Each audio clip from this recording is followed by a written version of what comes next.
Ben, looking at the situation that we're sitting in right now, obviously still very early in the planting season.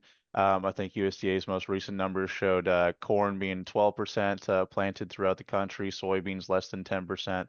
Um, but looking at where we're sitting now, in parts of the Western Corn Belt, too wet right now, maybe to get into the field. Other areas kind of missing a lot of that moisture.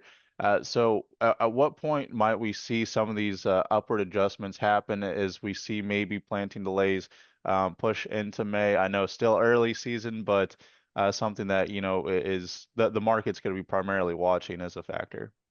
Sure, yeah, and I'll just kind of give my bias here. You know, as I've spent time driving around both Missouri and kind of the Midwest as of late, I think there's more planted than what people realize.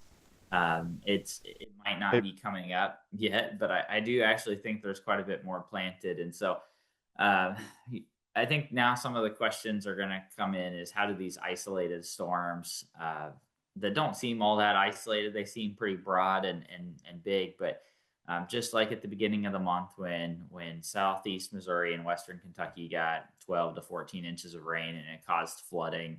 We've seen a lot of rain here as of late in western Missouri and eastern Kansas, and I for people that aren't familiar, the western part of Missouri along the I-49 corridor, there's quite a bit of cropland anymore. There's been a lot of land transition to cropland in the last few years, and that area received 7 inches of rain over the weekend and it caused some flooding. And